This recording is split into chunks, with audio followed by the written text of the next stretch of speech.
Missouri football made its first edition of the spring window of the transfer portal Friday morning, and it's one Missouri fans should be really excited about, in my opinion. I'm Joey Van Zummeren, a reporter here at Missouri Tigers on SI, and wanted to talk about that addition of Gavin Hoffman, a tight end coming over from Iowa. He's an Overland Park, Kansas native and the cousin of Sophie Cunningham, so he has that familial success boding well for him. Last year, going into Iowa, he went in as a four-star prospect, the number one recruit in the state of Kansas for the class of 2024. And even though he didn't play in his first year with Iowa, he did use that year to add on about 25 pounds of size, going from 220 to now 245 pounds. So that's going to help him in the blocking game. But the main thing that's really impressive about Hoffman is his ability as a receiver. He does have freak size, kind of like Brett Norfleet, but his athleticism is pretty unbelievable. You look at the numbers he posted from working out at Iowa just recently on his Twitter. He said he has a vertical jump of 40.8, broad of 10.1, 10-yard split of 1.54. And then when he worked out for Missouri in 2023 as a high school prospect, they had him down at 4.56 on the 40-yard dash. And obviously, that was when he was 20 pounds lighter, so it's going to skew it a little bit. But you can see this athleticism in his game.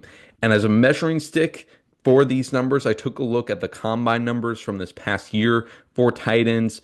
No tight end at the combine ran a faster 40-yard dash. No one ran a faster 10-yard split. No one had a better vertical jump. And there was only a few that had a better broad jump. So just use that as a kind of measuring stick for just how good these numbers are for a tight end. And again, you can see all of this show up in his tape.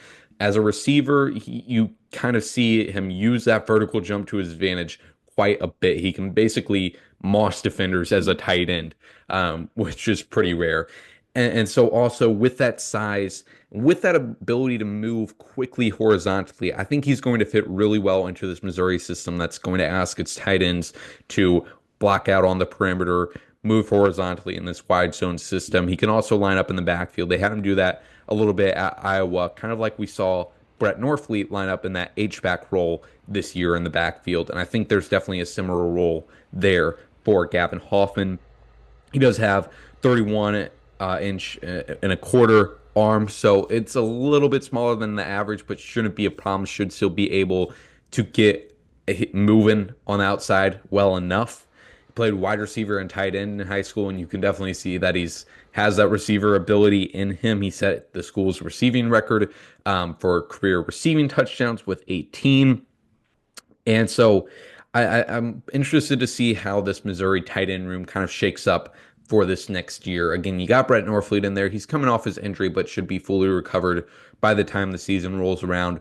Jude James, the redshirt freshman, is a guy that has been growing. He's added on quite a few pounds to be, again, a capable blocker. He was really good at wide receiver in high school, but adding on that size to be a true tight end. And I think Jude James is going to see playing time this year.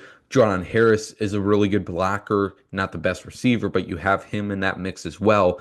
So now bringing in Hoffman, and you have four guys who deserve playing time. I mean, and Norfleet is really the only one out of them that we know for sure what to expect for his role to be. You also have Vince Brown, the Colorado State transfer, coming over. I think, especially now with the addition of Hoffman, I think Brown is really just going to be a depth piece. But again, I think with tight ends in this offense specifically, you can never have enough. You had a guy in there with just like Brett Norfleet, insane size, like Jude James, insane athleticism. So really exciting addition from Missouri in this group here. It was our first edition of the spring portal. Again, this moved pretty quickly in the process. Hoffman just visited this week. Reports out there that this was the only powerful school he visited, and obviously has that hometown connection as well. So that's all I got for you. Let me know in the comments below what your thoughts are on the addition of Gavin Hoffman.